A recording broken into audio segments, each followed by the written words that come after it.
Hello, everybody, and welcome to Wednesday's special Happy New Year League Year edition of Big Blue Kickoff Live, presented by Cadillac, the official luxury vehicle of the New York Football Giants. John Schmeelk, Paul Dottino with you. We are taking your calls at 201-939-4513, 201-939-4513. We came out at 4 o'clock today because we're going to see all the tweets flying and teams announcing all these signings as players are now officially able to put pen to paper on a lot of these deals, Paul, that have been agreed to in terms, but are not official. And it probably a lot of them not going to happen right away because you got to do physicals and stuff like that, and those take time. And you know, it's hard to do those before you get to 4 o'clock. It's not allowed, I don't believe, as far as I understand the rules.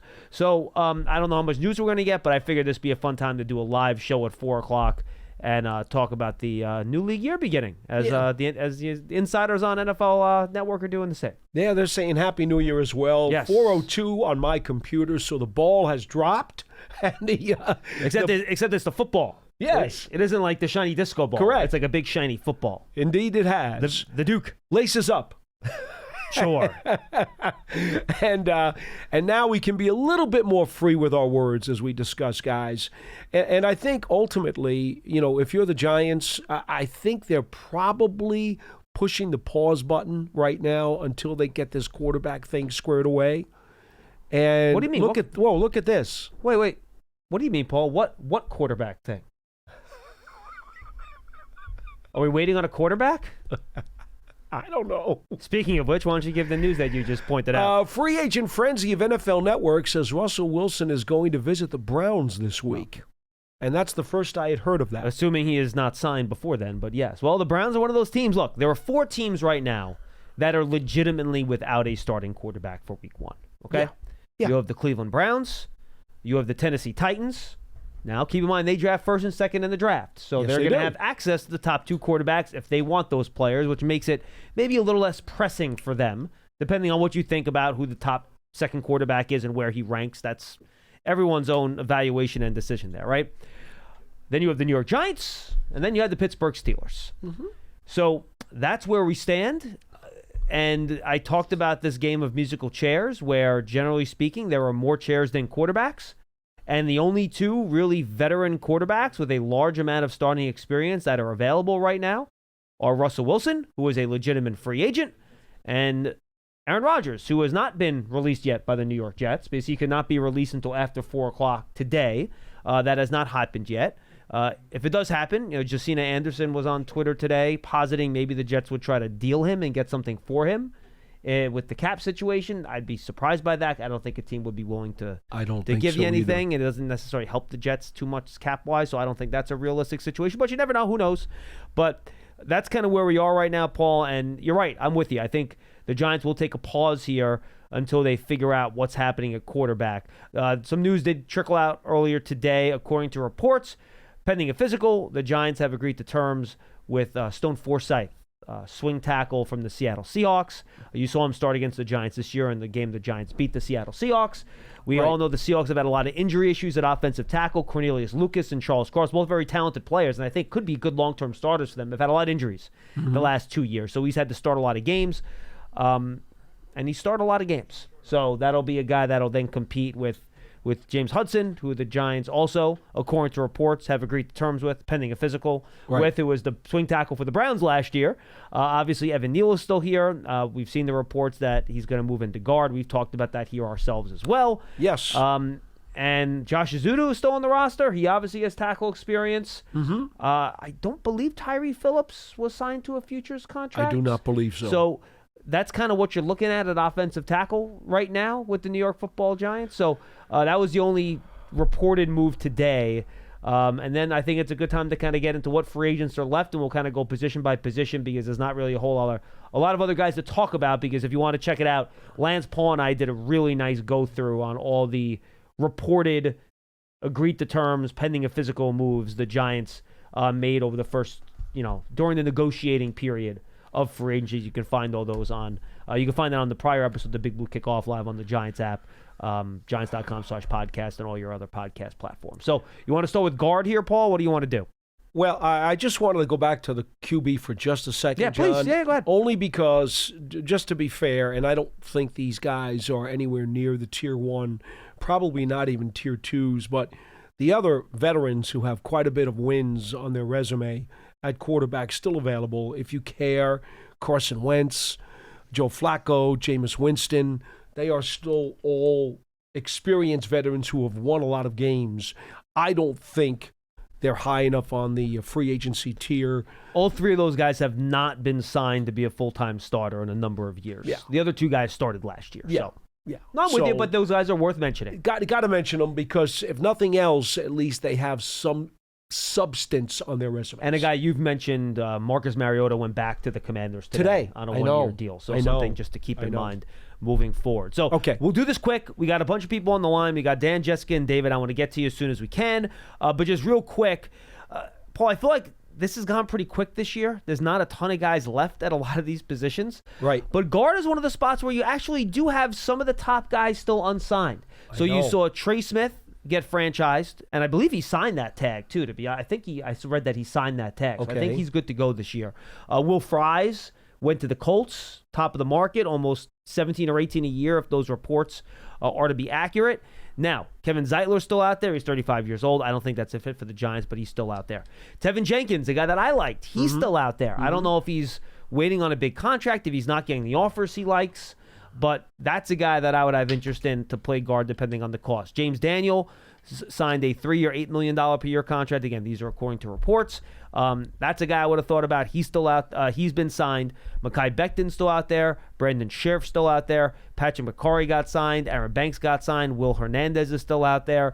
Dalton Reisner, I believe he was a free agent during the year last year even, right? He wasn't even on the team at the start of the regular season last year. So a lot of people wanted to put him on the Giants, believe it or not, at one point. Laken Tomlinson, Evan Brown signed, and Ben Bredesen got re-signed. Good for him. Good contract. We were both big Ben Bredesen fans when he was here. Good guy. And I know Giant fans got mad at us when we said we like him back as like a back end of the rotation guard because we don't think he's that bad of a player, and everybody got mad at us. And 3 years, right? He's a starter for the Bucs on $7 million a year contract. 3 years.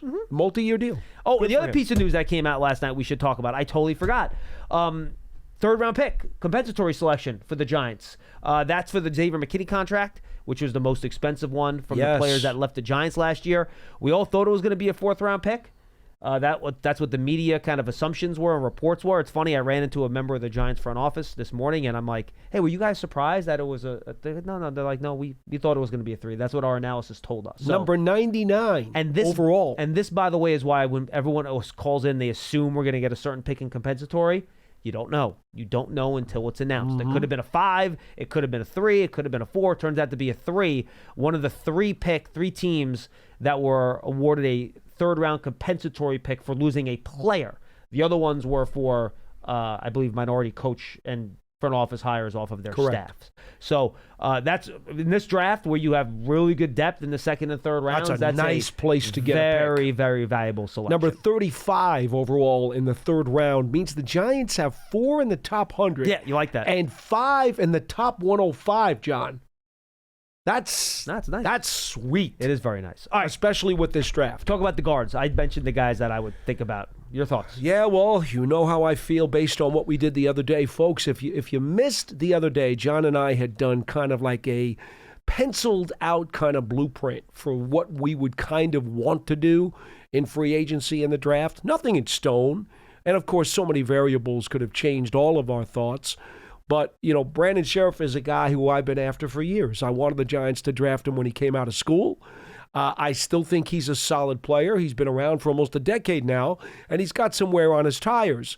But I suspect you might be able to get him for, $8 million maybe?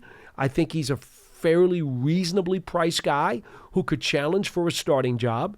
I've also mentioned Zeitler a number of times. I know he's 35, but he played very well last year for Detroit. I think he wants I don't think he'll come back. Right. I don't think that's a spot. No, I don't think he'll come back, but if I were the Giants, I'd at least call him. Would you investigate Mekhi Becton at all? He makes me nervous with the injury history. His whole life he's had weight fluctuation problems, which hampers the injury situation. That's true. So for me, I would not want to rely on him. No, and Cam Robinson really the last big offensive tackle. That's available. A lot of the inside linebackers, Paul. Not that the Giants have a huge need there. Those guys, a lot of them have re-signed with their teams. Not a lot of movement at that spot. Right. Guys have brought those back. We're not going to go through the corners and safety. The Giants already have made their splash moves at those spots. I don't think we're going to waste our time on that. Correct. The wide receiver market, the Giants brought back Darius Slayton.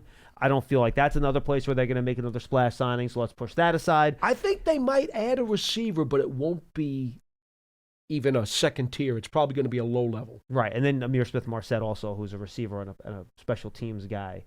That's someone too the Giants, have the potential of bringing back if they want to. So, well, I mean, right now, as we sit here today, who do you think the return guys are on punts and kickoffs if Marset does not come back?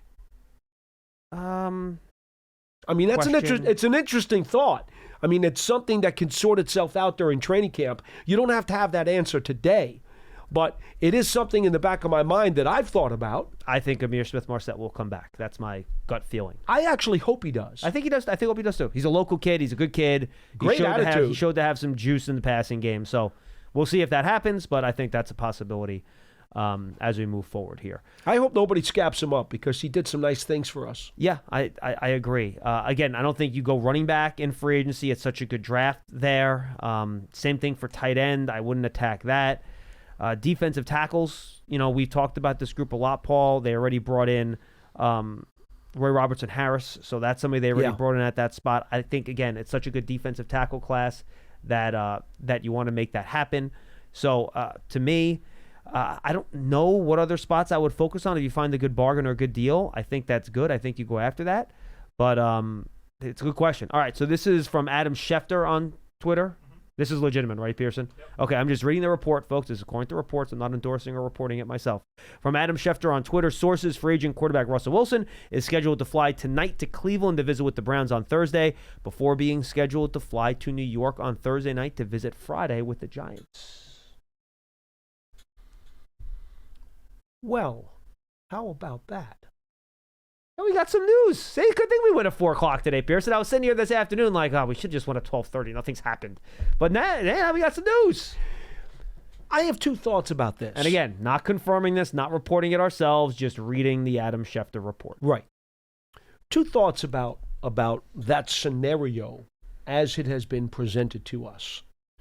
That would seem to indicate, number one, that Wilson doesn't think he's likely to come back to Pittsburgh, right? Would you be with me on that or no? I think it shows that if another team makes him an offer while Pittsburgh hasn't decided yet, he's willing to take it. Okay, so the odds of him going back to Pittsburgh are probably less. Well, I think it's pretty obvious he's the Steelers' second choice. Yeah. Okay. Right? I think if Aaron Rodgers doesn't go back, do I think the Steelers will probably bring back Russell Wilson? Yeah, probably do. That's just my feel for the situation. Last night on a different program that I was on, I talked to Chris Mullins from Chris Mueller from KDKA in Pittsburgh, flagship of the Steelers. He basically told me that there was so much negativism from the 4-game losing streak at the end of the season in Pittsburgh, and that Wilson was a part of their decline, that the people in Pittsburgh have a very sour taste left over. There's bad residue there. And that the Steelers, in their minds, it's not just about football, but it's also, there's a groundswell in Pittsburgh that they failed again. And they lost another playoff game. They haven't won a playoff game in years, John. I get that. And he was telling me that business-wise, Wilson for them is basically emergency break glass. They want in the worst way to bring in Aaron Rodgers. Oh, I agree with you. Because Wilson is like beyond the last resort, simply because he was part of the decline last year. I think he's your second choice. Like, do you think they're going to pick Jameis Winston over Russell Wilson? No, probably not. Oh, so he's their second choice. Well, you know what he said to me? I posted it on Twitter. His comment was, if there's a 2 o'clock closing time at the bar and it's 1:45 and it's last call, that's when you probably wave Russell Wilson back inside. Well, here's the problem. Do you know what time it is? It's about 140. Indeed. It's about 140 right now. Clock's ticking, dude. Another Adam Schefter tweet. What do you got? Broncos are signing Evan Ingram to a 2-year deal. Oh, good for Evan. Good for him. Yes, and sir. he can sign outright too because he got cut. Correct. And Sean Payton wants a really good tight end on his roster as a weapon. Remember, he can get downfield. They had Jimmy Graham when he was in New Orleans. They had Taysom Hill. That is a really, really nice fit. Evan's going to have a lot of success. Yeah, an athletic guy, make plays in the passing game. Good for him. If he can stay healthy, he's going to be very productive. Yeah. And so the other thought I would have is that with Wilson making those visits, according to Adam Schefter of ESPN, you would think that he probably has also grown a little bit, can I use the word antsy? Of waiting for that other quarterback to make a decision. Well, He's probably like, okay, guys, I got to investigate my own well-being here. Well, let's say you're a kid. You want to go to a prom, and some girl tells me that, you're her second choice. You're just going to wait around, or you're going to go to try to find somebody else? Yeah, I think you got to start asking other girls. Otherwise, you're going to be left hanging out with nothing to do on prom night. It's a problem. Yeah, I'm sure Wilson is getting a little weary of waiting around. I'm sure. Pearson never had that problem, but other than that, he had the line waiting for him. I'm just glad he made it back from the ski trip without crutches. That's all. No, he is back and healthy and in very good spirits. Very good spirits. Not sleeping well. No, really? Why I like not? coming back from a 6-hour time change to daylight savings as well. Just a little cherry on top. On the bright side, 21-hour trip. Given it was a 6-hour time difference, that one extra hour probably didn't impact you that much. Well, it did. Okay. I'm up at like 3 a.m. every night. Are you really? Yeah, it's crazy. So were you only in France, or were you like in Switzerland or something like that? So we flew into the Geneva airport, which is like right on the border of France and Switzerland. Yeah. Very good. All right. Well, listen, I can help you out. What do you got? If you wake up at 3 a.m, you can always call me and talk. Oh yeah, what's the Sly Stallone movie? I need to watch that. Daylight. Daylight. Actually, if you want to go back to sleep, Daylight's probably not the movie you want to watch. No, probably not. All right. I think that's where we're at, Paul. Anything else you want to touch on before we get to our phone calls? By the way, I've seen that movie like 4 times. Oh, jeez, we're back on this And again. every time I watch it, I get concerned that they're not going to make it out of the tunnel. It's funny. Like when I was a kid when that movie came out. When that came out, like 92, 93 it's or been something a long like that. time. So I was like 11. I saw it on like HBO or something originally. Like, I never if you saw think the about movies. driving in those tunnels, if that happens, I know. It's not the best. No. No. All right. That's why Paul doesn't go to New York. Yeah. Well, there are bridges, Pearson. There are more than just above tunnels. water. He could go through Staten Island. He could go over the GW Bridge. Well, have you seen the Matthew Broderick Godzilla? Oh, that's because a that good one. bridge I have. gets taken out. You know what? No. See, you brought that up. That's a bad Godzilla. Because It's in a that bad movie, Godzilla. they destroy Madison Square Garden. They Yeah. do. And you don't like Madison Square Garden fair because point. it's the Mecca. But I don't think I've only been once. I have nothing to feel about Madison Square. And you think the real garden was in Boston, and it was never in Boston. The real garden was in New York. The Mecca. The only thing worse than his sports takes is the fact that he liked the Matthew Broderick Godzilla movie. And that's a bad movie. That's a bad It was movie. the VHS that came with our DVD, was it our really? player. And I was like, might as well watch this 20 Now times. the big problem with that, they actually killed Godzilla with just missiles from an airplane. Yes. The real, and I say the real Godzilla because like he's a real thing, but you shoot missiles at the real Godzilla, he's just gonna swat those things away like it's nothing. Yeah, No but doubt. The eggs are hatching at the end, though. Well, just from the very second that you saw the Godzilla in that movie, you could tell he wasn't the real one. Shocking they did not make a sequel with the French Foreign Legion's Revenge in that movie or He's a whatever. mutated Godzilla. I didn't like him anyway. Jean Reno was in that. He's the awesome. new but other than Japanese that- Godzilla is the best Oh one. yeah, Of course. Godzilla -1, fantastic. Yes. And they are making a sequel to that, by the way. Oh, It is in production. I did not know that. That is correct. Okay. All right, let's get to it. Maybe the Giants can find a Godzilla in free agency. Let's go to Dan in Brooklyn. He'll lead us off. Then Jessica, then David. The order in which the calls have come in. Dan, what's going on? What's going on, guys? Great work as always. Thank you. All right, so I have a couple things on free agency and then a couple things on draft. I'll try to get through it pretty quick. Yeah. Free agency, I think Shane's had a pretty good free agency. I like the strategy of paying players coming off rookie contracts. My only kind of head scratches were Robertson, Harris, and Hudson, who I feel like were probably closer to that minimum players than like day one. I don't know. I mean, I'll just say in terms of how Robertson Harris, he's been in the league so long, his vet minimum is probably pretty high, so it's probably not a ton over that. I would think. Take a look. Fair. That's fair. For quarterback, I think at this point there's just too much smoke. It's pretty obvious it'll either be Rodgers or Wilson. And for what it's worth, I don't know if they're thinking about this at all. But I think benching Russ for a rookie would go over a lot smoother than benching Rodgers for a rookie. I think, Dan, that's probably a good point, and I would agree with that, Paul. Would you? I think there are a lot of different things that will probably go smoother if you were to make an alternative selection to Aaron Rodgers. Just to be fair. But I do think pure football, Rodgers gets me going. Well, here's the thing, Dan, and that's the trick, right? Like, if you tell me of all the quarterbacks available and you promise me they're playing 17 games, which quarterback has the best chance of leading you to the best record? It's Rodgers. Yeah. He has more gas left in his tank, I think, than Wilson does or anybody else. It's just a matter if the other stuff doesn't get in the way of that. And quite frankly, all right, Wilson, even though he has diminished mobility, still has more than Rodgers does today. Though Rodgers might be better today, getting further away from the Achilles tendon injury. Risky. I still think Wilson has a little bit more mobility. Go ahead, and with the Giants line still in flux, that would be a factor for me. Fair enough. And then for guard, you guys touched on it, but yeah, Jenkins, Scherf, and then I don't know if you guys mentioned him, but Shaq Mason, who I think. Oh, that's a good one. I forgot about it. Dan, he was not on the list that I was looking at because he just got released today by the Texans. So yes, that would be another name I would look at. I'd agree with that. That's fair. And I think he played with Brasilla, right? Or played for Brasilla, right? Yes. They cross paths. And then I honestly wouldn't even be opposed to maybe bringing Hernandez back home, if as like a plan F. Yeah, I mean, I think it depends on the number. Yeah. And then for draft, especially now that we have the extra comp pick, what do you guys think about doing what the Vikings did last year and taking 34 before the draft and turning that into a first? And here's my thinking on that. I'm operating under the assumption at this point that Cam Ward and Shedeur Sanders are going 1 and 2.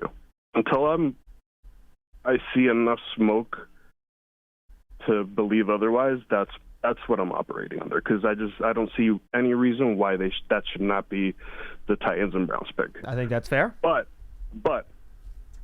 if we're gonna trade up, I think 2 firsts is probably as good as the Titans are gonna get. And it's not a first this year, not first next year, which is what they might want. But I think turning 34 into a first and that being our best and final offer is as good as it gets. Yeah, see, here's the thing, Dan. I talked to a couple people that cover the Titans down in Indy. Now, one we aired, that was Jim Wyatt. I talked to another one that we did not air, and I just had a private conversation with. And his feel for me is that the Titans might be more interested in a volume of top 100 picks than another first rounder. So I think let's say they might value 34 and 99 more than they would say like pick 22. I think they might actually rather have the 34 and 99 than have the 22, especially in this draft, because look, I'm not done with my grades yet. I've gone through most of the guys that are supposed to be first round picks. And then a bunch of guys at other positions that aren't. I'm probably only going to have 15 or 16, maybe 17 first-round grades in this year's draft. So if you really want to get up to get another first-round caliber player, you're going to have to move up pretty high. And I don't know what it's going to cost to get from 34 all the way up to like 15. That's going to be a tough go. That's fair.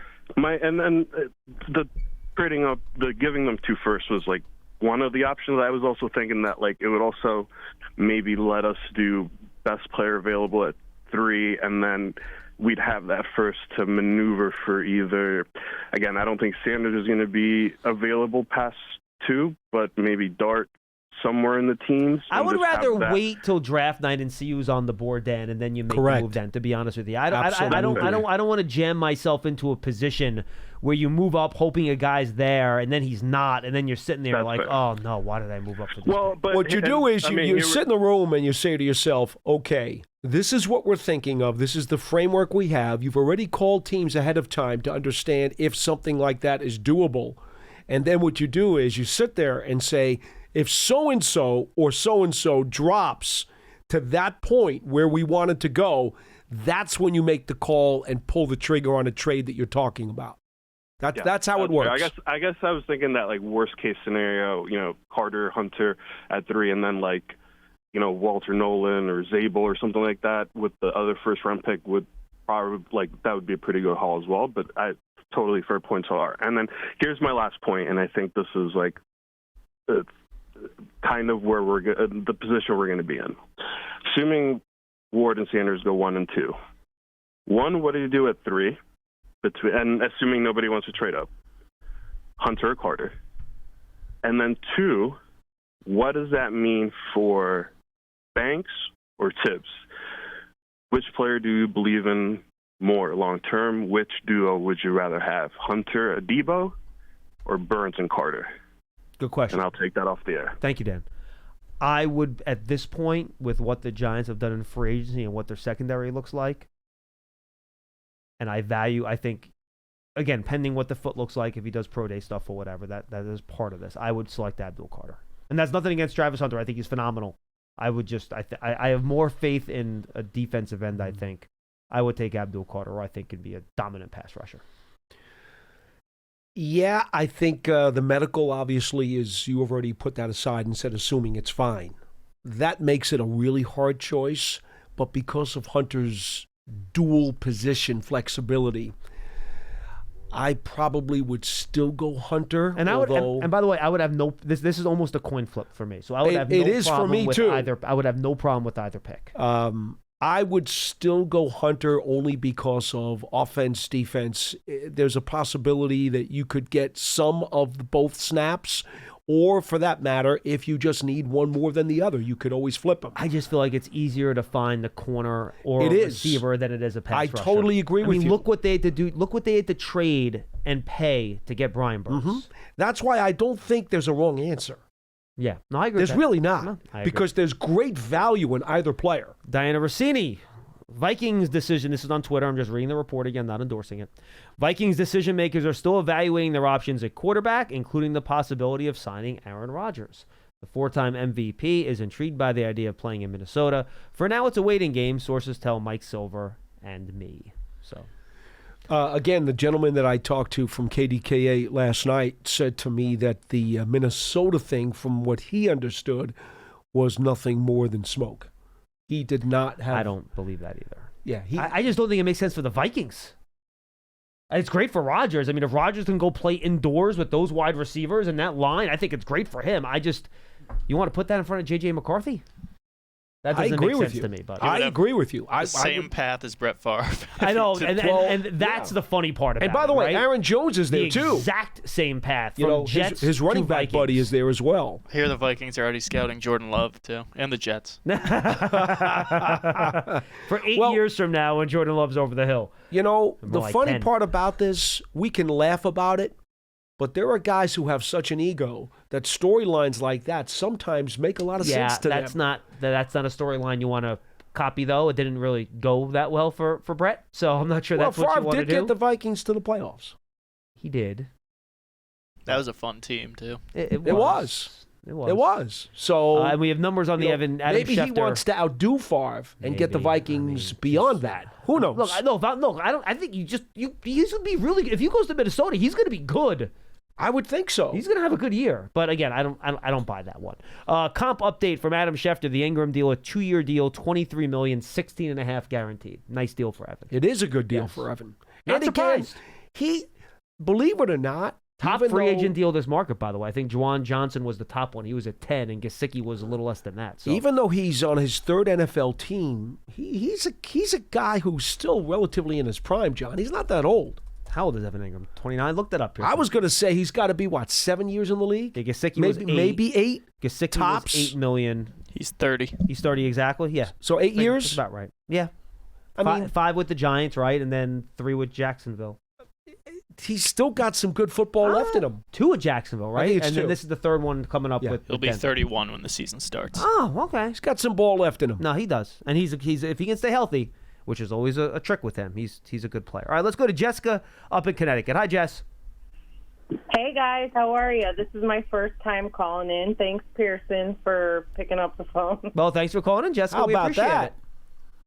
Well, my first comment is Aaron Rodgers is killing me with this decision-making. He's taking his sweet time. Like, I need to know who we're going to have for a quarterback just like everyone else. I've been following this for the last 3 days, probably just as much as you guys. And so now with the stories that just came out since you guys have been on the air, that brings me to who are we going to sign if he were to go to Minnesota and Wilson goes back to the Steelers, then what? Good question. I think you're definitely drafting one. I think that would be first and foremost. I mean, Yeah. Paul mentioned a couple of the guys there. I mean, I can't believe I'm going to say this. What about Kirk Cousins? I've been reading a lot about him, that they might release him. Like, what would it cost? Yeah. for I us would to investigate acquire that. him? I would investigate that, and I'd see if the Falcons are willing to play ball in some way, shape, or form. I think that's my first phone call. I think it has to be. And if that and now it all Say it. And based on all appearances, it does not appear like you're going to be able to convince them. And I cannot believe I'm going to say this. I think the next guy I would call would be Jameis Winston. Say his name. The other thing. There's no one else, Paul. Don't look at me that way.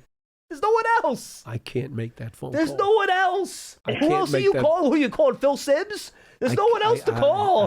I can't I can't actually do that. read somebody was eyeing Winston. I don't remember who it was now. But my other Jessica, thing you is, know what? I saw that too. It's every defensive back in the league. Oh, wow. And you say other that, thing I'm yet thinking 5 is seconds if ago you want to Wilson- call him. There's no one else. If Wilson's going to Cleveland and the Giants, that makes me wonder if Rodgers signed with the Steelers. Yeah, look, I mean, Jessica, I think we're all waiting now. And as we've all seen, killing me over here. as we've all seen the last 2 years, generally speaking, Aaron Rodgers is going to do things his own way on his own timetable. So I would suggest you find things to occupy your time and not sit there refreshing Twitter, because That's what I've been doing. I cannot tell you when he's going to make this decision. I don't think anybody knows. And if you listen to the insiders, if you watch any of the NFL Network coverage of this, you could tell these guys have no idea when he's going to make the decision either. And no one is more. Paul was playing me a video. Adam Schefter did a hit on some ESPN radio show, and he was ready to tighten his ties so much he was going to suffocate himself. Yes. Waiting for Aaron Rodgers to make a decision. So I think the word is implode. yes. So we are all waiting. I feel your pain, and hopefully we will have news and not at 10 o'clock at night, so I have to get out of bed and record a video for Giants.com in the middle of the night. Jessica, I'll give you 3 names that I would at least make a phone call to. Please, Kirk Cousins please. would be the first call I would make. I would Okay. check with Atlanta, and I would see if the medicals, if I can have the medicals, and then perhaps see if I could work out a deal. I would at least make phone calls to Joe Flacco, Taylor I did Heineke, read about him too. Taylor I did read Heineke, about Flacco. and Mason Rudolph. Is Rudolph a free I guess agent? that's the name Yes. I haven't heard. Those are the 3 guys I would personally call. I'm not saying the Giants will. This is if I'm Team X and I'm the GM, I would put calls into Flacco, Heineke, and Rudolph. That's what I would do. But, I'm just saying. We'll see what happens, but he needs to make a decision yesterday. Jessica, we agree. Thank you so much for calling in. We appreciate it. Thanks Call for again. Call back, answering. please. Have a great day, guys. You too. Thank you very much. She asked us a tough question. She did. That's a great question. I mean, It's difficult. yeah. Look, Mason Rudolph is interesting. That's my next tier. Mason, of available guys, that's my next tier. Mason Rudolph is interesting. Him, I would not go Flacco. The problem with Flacco is that he truly is a statue at this point in his career. He's 40 years old. He's 40 years old, and I don't know how durable he could possibly be behind the Giants' offensive line. You know who else I would call? I'd call Mac Jones. I'd think about it. I call Mac Jones. I'm sure Dave's can make calls to people at the Patriots and get some intel on him. Yeah. On what it was like to coach him. Now, maybe that's not going to be good intel. I don't know. But and that's kind of what I was thinking when I went over the names. I don't think it's going to turn out to be a call you'd want to make, but if you want to consider him, I'm okay with that. You can consider him. I would put Mac Jones, Mason Rudolph, and Jameis into that conversation. You don't like Heineke? No. Okay. I'm out on that. That's fine. Let's hope it doesn't go to the next tier, okay? Let's just hope that they get one of the higher tier guys. It is what it is, John. And by the way, this is why free agency is so wrought with uncertainty. Because it's really out of the Giants' control here. Okay. It's out of the Giants' control. How many times? All they can do is make offers. And if guys don't accept them, there's really nothing you can do. This is why I hate the offseason. You know this. I am very regimented. I love training camp. I love preseason. I love the regular season, the playoffs. We know what we're doing every hour of every day. That's true. It's all like military. It's all regimented, and everything is certain. Though I imagine what we do. I imagine the last 2 years you didn't enjoy the regular season all that much. I enjoy it more than this. Well, that's a fair point. I know. Right. My goodness. Pearson, you can scream one or two more here. Let's go to David in Michigan. David, what's up, pal? Hey, guys. Thanks a lot. Thanks for all the great work the last few weeks. Thank you. I got a quick question here. I've seen on the internet today, but not on the Giants' website, that this offensive tackle Stone Forsythe is coming to the Giants. Is that true? That was on the Giants Twitter feed, and I said at the start of the show, yeah. So yes. that is a pending and physical. No, that's okay. Yeah, that is one of those agreed to terms, according to reports, pending a physical situation. So yes. And what do we think about him? I don't know anything about him. I think he's a guy that's going to compete with James Hudson to be your swing tackle. I think that's what that is. It seems to me they're just bringing in numbers right now to see if they can find somebody who will win a job. Guys, I got to tell you, I am sick to death of this functional offensive line plan. Why didn't we go after Freeze? We've got cap space. We're going to have a ton of cap space next year. Why don't we go big on the offensive line? Well, according to reports, they were in on Will Fries. So I think, again, if those reports are to believe, they were in on him. They just weren't able to land him. Right. So they didn't go high enough. Or he decided he'd rather play in Minnesota. Remember, it takes two to tango. If somebody decides they don't want to sign the paper, you can't force them. And again, David, I'm with you. I'm still interested in Tevin Jenkins. I think that contract's probably going to be relatively close to where Will Fries was. I would almost, frankly, rather have Jenkins. I think he is a longer period of high-level play than Fries does. He has some offensive tackle flexibility as well. So I would be good with that. And I will say this, too. If some of the reports are going to be believed, have you seen some of the reports on how some of these contracts are supposedly structured at all? Yeah, right. A lot of them do have big bumps next year. And I talked about that last week, right? So you're going to have a lot of cap space next year. Ideally, if everything goes the way you want it to in the draft, you're not going to have a high-priced quarterback next year. So you're going to have a lot of money to play with. You're not going to be able to spend all that in free agency. So you want to set contracts up so it eats up less space this year, more space next year, and then it gives you flexibility to get out after 2 years for some of these 3-year deals if you want to. So I think, David, they have. I mean, they have. I mean, they went at the top of the market at corner and safety. You know, Adebo and Holland are basically both top 2 players at those positions, so they have gone out there and spent money. And remember, there's still the draft. This draft is supposed to have some interior offensive linemen who can compete for backup jobs. Yeah. Go ahead. You know why Howie Roseman is so smart? Because he understands and has long understood that when you invest in the trenches on the offensive line and the defensive line, every other position improves. So you spend your money, that you go big on the offensive line and defensive line, because every other position gets better. No, David, I agree with that. How have the no, David, that. I agree. How have the Eagles acquired the majority of their offensive linemen? They've drafted and done free agents. I mean, it's been mostly draft. Lane Johnson, draft pick. Their left tackle, draft pick. Cam Jurgens, draft pick. Kelsey, draft pick. These are all draft picks. Either way, when you go big in the first and second round in the trenches, that's the equivalent of spending up in free agency to get these established guys. But the Giants just refuse to learn from their chief rival's success. But David, one more thing. No, David. In fairness, the Giants have invested a ton of capital, especially draft capital, in the offensive line. Like they've tried. Terrible results. They've failed many times. Yeah, the offensive line scouting group stinks. Again, they have turned over, David, their entire but David, you have to understand. Never going to be a starting offensive lineman unless all the other guys get hurt. No, but David, my point is that yes, over the last 10 years, the results in the offensive have been poor. It has not been the same scouts over the past 10 years. They've moved a lot of guys in and out. They brought in a whole new front office 2 years ago. Well, then, is it the water? In the building? I just. No, look, anyway, I get it. I do want to agree with you, John, and to Paul's chagrin, I'm sure.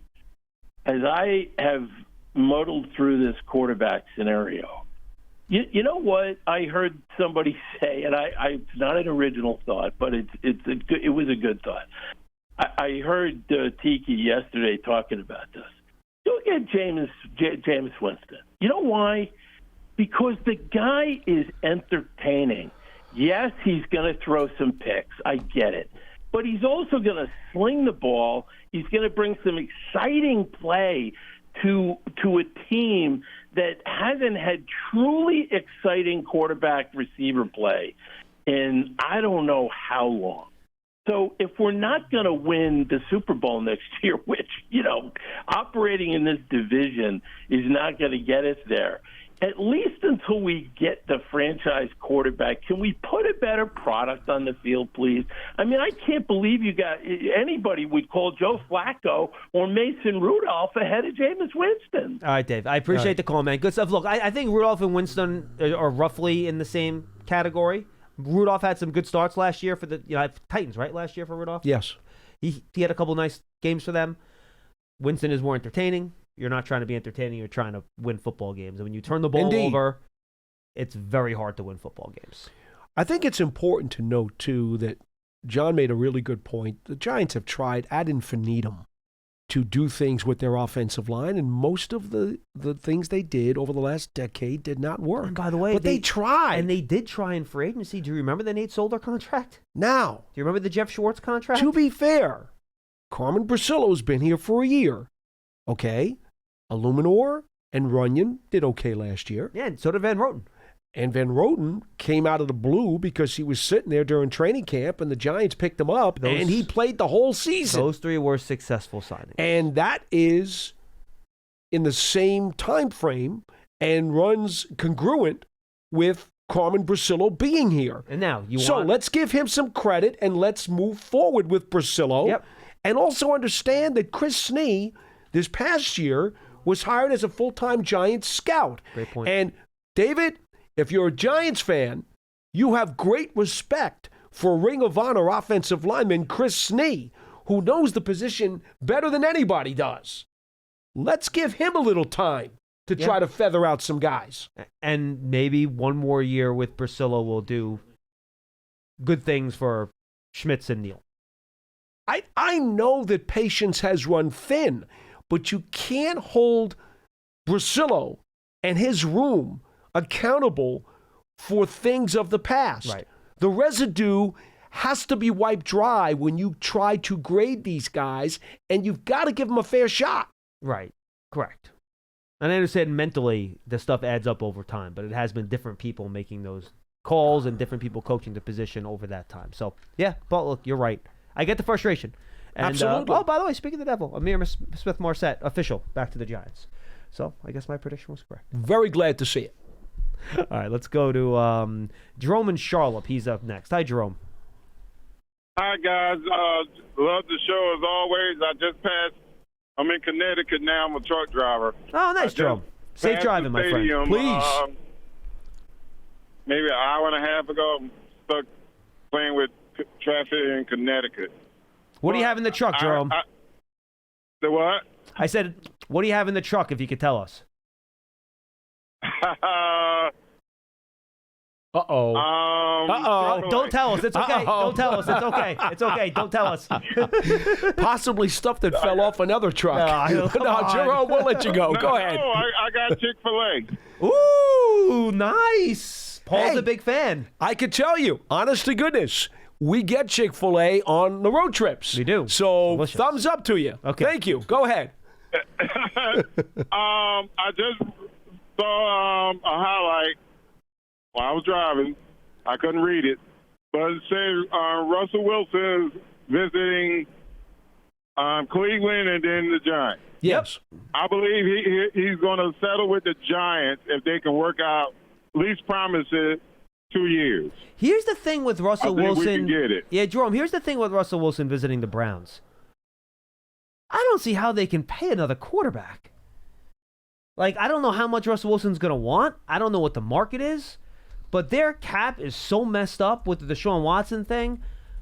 Like, I don't know how much they can pay another quarterback. I just don't know how they're going to handle that. We'll have to wait and see what they can even offer. He restructured some of it for this year. Yep. No, I know they did. But still, they are still right up. I mean, there's a reason. Have you heard the Cleveland Browns signed one player in free agency this year?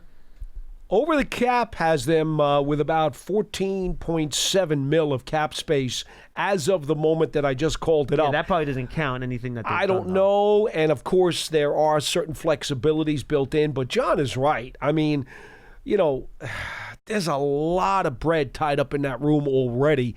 And I don't think Russell Wilson is going in for nickels and dimes. He's going to want a few dollars now. But also, most important thing is they ain't got enough pieces to win. I think we have a better shot with what we trying to build and what we adding. I think that'd be more attractive to him. And also, his wife would love to be able to run over New York and do her shopping and videos. Yeah, look. I'm just saying. No. Look. Jerome, if it comes down to what Ciara wants to do, ain't going to Cleveland. And by the way, you have friends there. And by the way, I love Cleveland. Cleveland, I think, is a very underrated American city. Cleveland has a fun downtown. I like Cleveland, but come on, let's be serious. I've been through there. Yeah, I've been through there. But my main thing of it is being that we picked up an extra third-round pick. Do you think that's good enough for the to move up to one, if not one, to two? Well, I don't think Jerome, I don't think, and appreciate the call, man. Good stuff. And be safe driving. I'm sure you're fighting traffic on 95 up in Connecticut right now, and it probably sucks. So keep the rage under control and safe driving. I don't think Cleveland, under any circumstances, trading out of two, because they're going to have to draft a quarterback. And I think they're locked into doing that. In terms of trading up to one, even without that compensatory pick, the Giants were going to have whatever they would need to make that trade. Now, is it good that you have more ammo, and if you trade one of your threes, you have another three still left? Absolutely. But, Paul, they were always going to have what was necessary to make that trade. The question about going up to one is whether or not the Titans are willing to move the pick at all. And that's going to be the deciding factor. Well, and if Joe Shane has the stomach to do it. Right, and it sure looks he's like... He's got the capital. I don't know if he's got the stomach for it. Well, I mean, you also decide if it's in the long-term interest of the team. Like, exactly. My red line, I'm still not trading next year's one. I'm not doing it. I Very glad to hear you say that. I've been saying that. I know. Saying that. I'm not doing it. And you haven't moved, and I'm glad. No, I'm not doing it. I'm glad. No, I'm not doing it. But are the Titans going to be willing to move out of one? I don't know the answer to that. I don't think the Titans know the answer to that question right now. So that's going to decide. I think it helps with Geno Smith going to the Raiders and then try to work out a long-term deal. It'll make them less likely to try to move to 6-1, so the competition reduces a little bit. With the contract the Jets just gave to Justin Fields, who's a younger player, are they going to want to move up in the draft to number 1? No. Probably not. No. So I think now at least the competition to trade up to number 1 is going to be severely reduced, which is a good thing. But you're still not going to get it for what you find in your couch cushion. No. You're going to have to throw in... Look, it's going to cost you 2 day 2 picks at least. Don't you find your daughter's snacks in the couch cushions? The number of Cheerios that I found lodged in my couch is frightening. Frightening. And goldfish. It's Cheerios and goldfish. Yes. They're everywhere. Because my dog can't get to those. They drop a bunch on the floor, too. But I basically have a living Roomba in my house, and he just eats all the food that they drop. So that's good, but he can't. He's a bulldog, so he doesn't have the snout to get between the cushions. Exactly. So they stay in there. Very frustrating. Anyway, that's where I'm at with that, Paul. It's going to cost you 2 day 2 picks, in my opinion, at least, to go from 3-1. Where those picks are, what year, what round, I don't know. Maybe it's more than that. I don't know. But they'll be able to move up to 1 and have the ammo to do it. I just don't know if the Titans are going to be willing to pull that trigger. See, now, as we know in the National Football League, there are a lot of different angles to the prism. And one that I don't think many people have talked about, John, is that the folks in Tennessee are also talking about building a brand new stadium.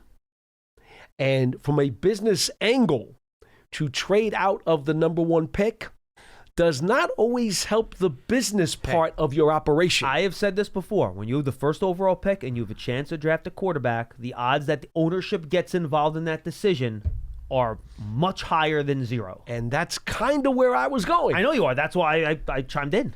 Thank you. I think if they do pull the trigger on that kind of deal, despite the fact that the climate has changed, and you described it very, very well, they cannot do it unless they get a Fort Knox full of picks because of this business angle. I think the business angle is huge. Remember, though, you're still only going to 3, and if you're still getting Travis Hunter or Abdul Carter. So you're still getting maybe the highest graded player in the draft at 3. So you aren't really getting a worse player if you didn't love the quarterbacks. So I think that's why if you're going to like 6, 100% with you. You have to get next year's 1. But going to 3, if you're still getting the same great player you would have got otherwise, getting a couple day 2 picks, that I think is something you can sell even from a business perspective. I think you could try it, and it's easier to sell. Travis Hunter is an easy player to sell to fans. Easy player. Much easier to sell than somebody else. Probably easier to sell than Carter. Absolutely. Because he's the Heisman Trophy winner. He's star power, man. He's got the ball in his hand. He's got the trophy. 2-way player, all that stuff. So you could sell him a lot better than you could sell Travis Hunter. But now, Abdul Carter. No, I'm with you. But now, again, this is what if all the time. I hate the what ifs in the offseason. You do it. And then Cleveland takes Travis Hunter. And now you have to take Abdul Carter, which is a great player. But that's not the trophy that your ownership wants to parade around everybody to get sponsorships. I get it. All right, let's go to Felipe in Queens. Felipe, what's going on? How you doing? Well, I'm glad you guys have a late show today. Yeah, it's funny. I think we're getting some different callers because we're on at a different time, which is great. How you doing, man?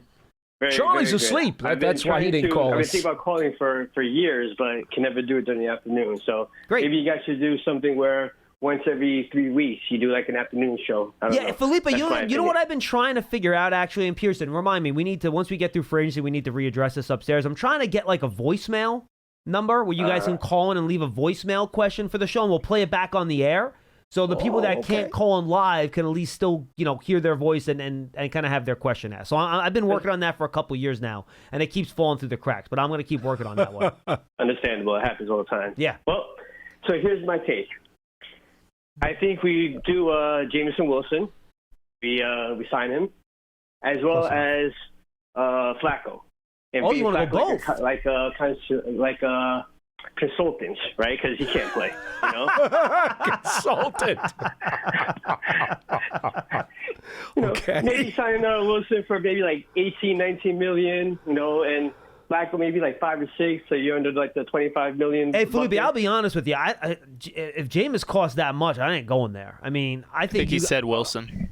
Wait, are you talking about Russell Wilson or Jameis Winston? He said Which one? Jameson Wilson. Winston. Sorry, Winston. Yeah. You want Jameis Winston? Okay. Yes. And to me, I think he's probably going to be 10 to 12, Paul? Even better. The numbers work. I think he's going to be a little higher than that. 15? Yeah. Okay, I'll see that. Yeah.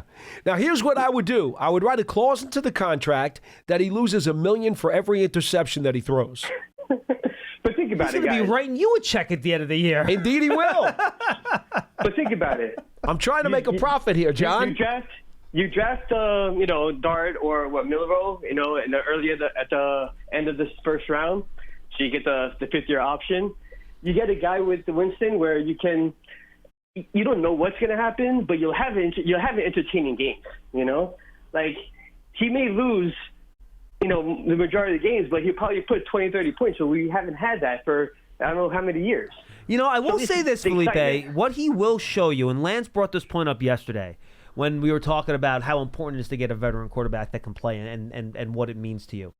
Jameis Winston, Paul, as frustrating as the turnovers would be, yes, he would run the offense and make enough plays to show you whether or not this offense can function and how well it can function with a quarterback that can make plays and how good your supporting cast is.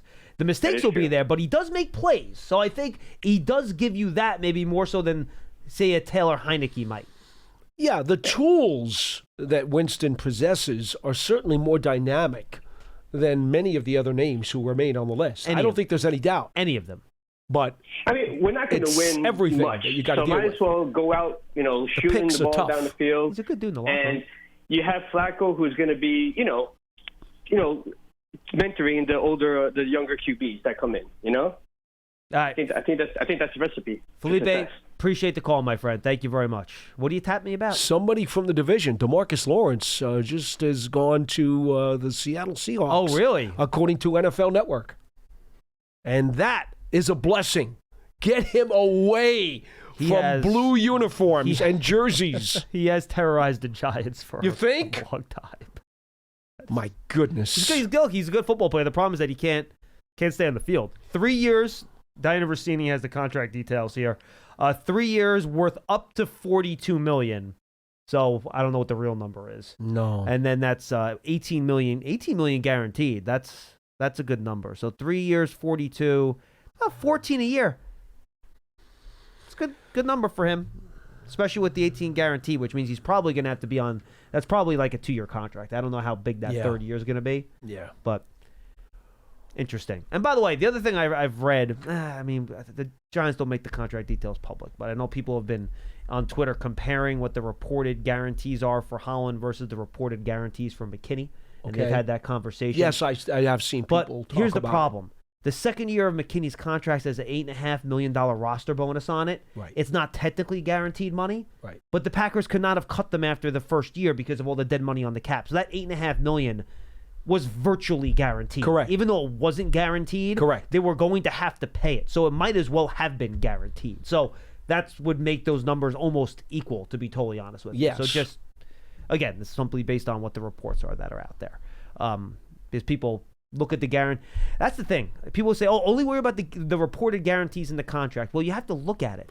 If you have a big second-year base salary, right, but the team can't cut you before that base salary kicks in, that base salary might as well be guaranteed money. Well, if they can't cut you before that base salary kicks in. So even if it's not a signing bonus per se, it still is almost effectively guaranteed money if the team can't physically cut you because of cap purposes before that base salary kicks in. That's I'm going to tweak your words just a tad. Please. It's not that you can't cut the guy, but it becomes unrealistic to cut the guy because of the expense that's going to go on your dead money. Much better put. Much better put. I agree with you. All right. Coach Marvin in Delaware will wrap us up today. Coach, how are you? I'm doing good, John and Paul. How you guys doing? Coach, it's been a while. Yeah, well, there's some times I've called. I got left off the call a couple of weeks ago, and there was times I didn't get in, so I've been missing it. So I was able to get in today, and I'm last. I was scared that they wasn't going to get in today. I'm out here in Boston today, so going to the game tonight. So. Oh wait! Wow. You're doing Celtics, Oklahoma City Thunder tonight, huh? Right, I'm invited. Mark Degno was my tight end, so I'm invited to the game. Very good. Now, are you going to be there supporting the Celtics or supporting the Thunder? I'm supporting Mark and probably the Thunder. I was raised in Newark, New Jersey. I'm a Good Knicks man, fan. Coach I Marvin. lived in Boston 26 years. I never was a Boston fan at any sport. You're missing out, Coach. I'm just surprised that Pearson let you on the show Yeah, today. I know. Well, I think if Pearson knew he was doing for the Thunder, he wouldn't have let him on the That's show. it. 26 years in Boston, you're good with me. Coach, what do you got for us? Is Pearson from Boston? Town's just south of Boston, yeah. Oh, okay. All right, because I lived out in the Worcester area. Nice. Leominster, Mass. Is where I was. Okay. That's cool. What I want to say is right now I'm in quarterback hell right now. It's just horrible. I'm hearing everything. I listen to you two guys going back and forth on the quarterback. I'm reading people going back and forth on the quarterback. I'm watching it on television. There's so many different stories of what the Giants are going to do, and I have no idea. Well, Coach Marvin, and here's the thing, and the reason it's like this is that because there is no perfect solution. There is nothing out there where it's like, this is the clear and obvious thing to do with no downside. It's perfect. Of course, this is what we're going to do. We're all in, no questions asked. That solution, and we've talked about it all offseason before we even got here, that solution does not exist in the year of our Lord 2025 NFL offseason. Yep. And I agree with that. And that's the problem, even in the free agency, the names we're talking about coming here. I mean, even before some of these guys got signed. Coach, it's all about the timing. It's just a bad year to be in this spot. You're definitely right. Think about it. If we had been picking third last year, where would we be? It would have been Drake We're May. picking third this year. Yeah, we'd have one of the three guys. When we got Daniel Jones sixth in 2019, what happened? Who got picked sixth in 2020? Wasn't that Justin Herbert got picked in 2020? Yep. You had to remind me, right, Coach? Well, it kills me too. But I was thinking maybe we do something like what you and John was talking about a couple of weeks ago. You were saying, Paul, you wouldn't draft any in the first round.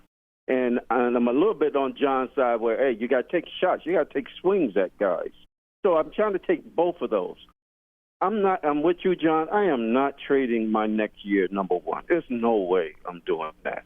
So what I'm going to have to do is take a little bit of what both of you guys said. I'm going to sit at 3.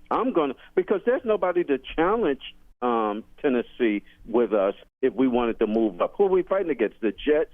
The Raiders? I don't believe they're going to move up. No. So it's mainly going to be us. And if they don't want what you were saying, John, then the heck with them. I ain't got. All right, thanks, guys. I sit there and I let the board come to me. Absolutely. Now, I agree.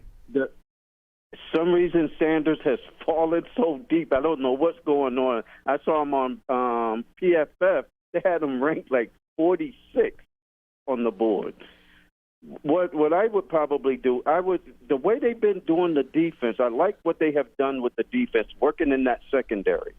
Now, if you can get someone in that third pick, I don't care what of the three.